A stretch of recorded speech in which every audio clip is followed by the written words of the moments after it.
Hey everyone, Scott here to discuss The Unbearable Weight of Massive Talent, starring Nicolas Cage, Pedro Pascal, Tiffany Haddish, and Neil Patrick Harris, directed by Tom Gormican.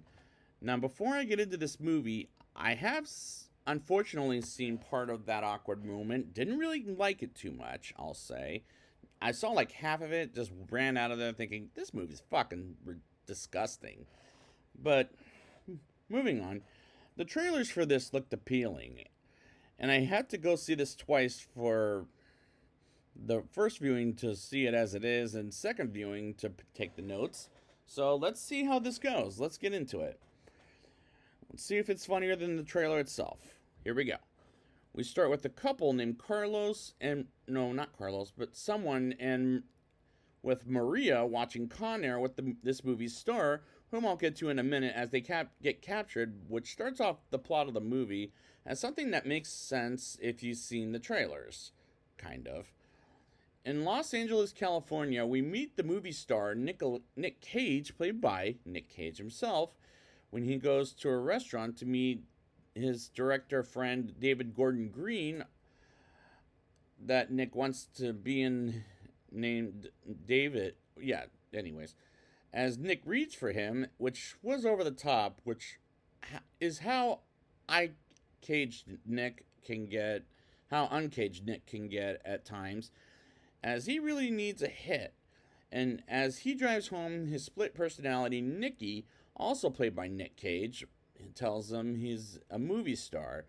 And as Nick goes to a psychiatrist with his daughter Addie, as she asks her about how well he is a father, and she says disappointing, and after hand, he takes her to his ex-wife Olivia, as she kind of annoyed me for half the film, but I cared for Nick and his daughter more than Olivia, I'll say at this point. Nick meets up with Richard Fink, played by Neil Patrick Harris, at a massage place, as he tells him to attend the birthday party of Nick's fanboy, who we'll meet in a few minutes. And I like the character, but so far this isn't really feeling funny to me, as the trailer so far, particularly since he gets drunk and as he sings for Addie's birthday party and he's out of his mind. And afterhand, Nick gets a ride home from Olivia and is told some good advice about how she needs her father and to get his shit together, which is some advice, I will say, while he doesn't have the money to pay for everything, and he thinks about quitting acting while on the phone with Fink. And am I laughing at the first 15 minutes? So far, no, but I like the characters, especially ones that I'm about to introduce. And there is, in real life, some choices Nicolas Cage had made that cost him a lot of money, I'll say. In Mallorca, Spain, we meet Vivian, played by Tiffany Haddish, and her boss, Martin, who bugs the crap out of me. While Vivian is likable, as this may be the best role of hers, and by her I'm talking about Tiffany Haddish, in my opinion. Nick, when he gets dropped off by plane, meaning, and goes on a boat to meet Javi, played by Pedro Pascal, who, along with Nick Cage, steals the scenes as they steal the movie together, as they're fun to watch together.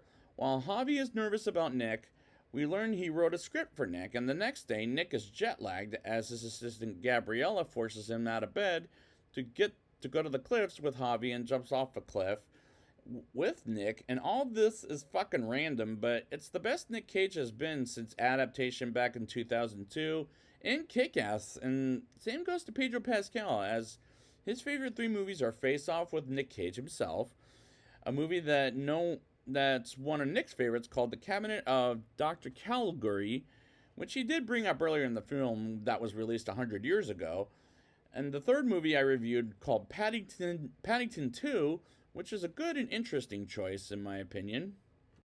After Javi goes to bed, Nick goes to a bar while Nicky says something he said in the trailer, which is, Nick, fuck it!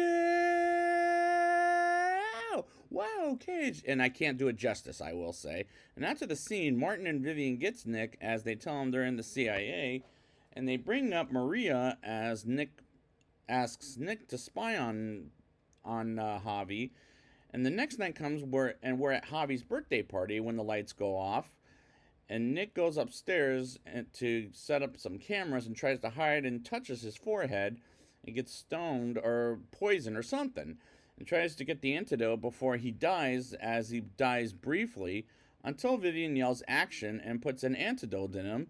And Vivian and Martin ask him to stay a little while longer to help Maria and to take down Javi, as Nick announces his after Javi's birthday speech that he'll be around a little longer to get some ideas for the screenplay Javi wrote for Nick. And the movie isn't making me laugh, but more making me think this is rather clever at best.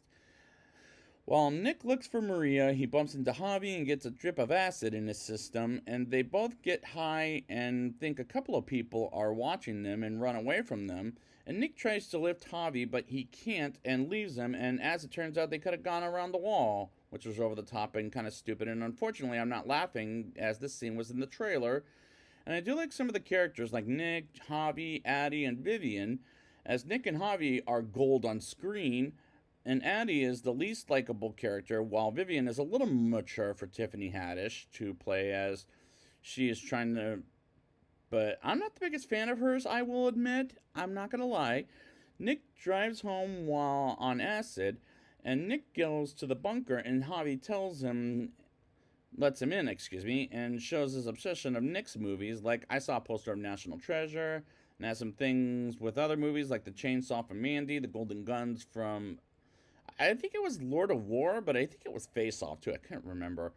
As he asks to buy the statue from that movie with the Golden Guns, which didn't make me laugh as much, despite Nick Cage has a bad habit of buying lots of things he doesn't need, and he has an idea of making the movie an action film about his daughter getting captured while he and Javi save her at the end of the movie, as it affects his relationship with his daughter, which might make sense, and in fact, it's kind of a bad to the point. Javi brings in Addie and Olivia to talk about Nick's issues, and the problem I'm having is bringing your friends' family is not only fucked up, and the drama in these scenes are preposterous to the point, and unfortunately, this is turning into an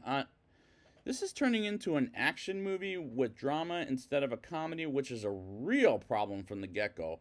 I thought the trailers were better than the movie itself. We'll talk about it at the end. Javi gets a word from his cousin Lucas about Nick working for the CIA, as Lucas was the one who kidnapped Maria in the beginning of the movie, and asks Javi to kill Nick, while Nick calls Vivian to get Olivia and Addie out of Majorca, and he tells Olivia he's working for the CIA while having a nervous breakdown and keeps them safe in his room, as he gets the Golden Guns and meets Javi as they threaten to kill each other. And I'm just going to say this now. The trailer showed the best parts of the movie, and the way they show it on screen is unfortunately not as funny as I wanted it to be, but I have to say Majorca looks beautiful, and the shots look pretty damn good. Javi and Nick get shot at the cliffs by Lucas's men, and they get to the truck and have rather an unspectacular chase and fight sequence, in my opinion. Olivia and Gabriella tell Nick and Javi they have kidnapped Addie and Nick, and calls Vivian while the bad guys have her hostage and shoot her to death. And it didn't work out while Javi has a safe house. And Nick has an imagination talk with Nikki about saving Addie. And why do they need Addie? To get the CIA out of the way, which won't work out for the bad guys. And why is that? Nick and Olivia disguised as a drug lord named Sergio, and his wife Barbara, as they look for Addie and get caught by Carlos, and takes them to his hideout where they're keeping Addie and Maria. And Nick goes uncaged with Lucas as he's surrounded by 4 guys with guns, while Lucas stabs Nick in the leg, but he escapes with Javi entering this scene, and the girls almost escape while Carlos comes by with the gun, and Maria runs his ass over, I'll say. But what kills him? Nick with the gun.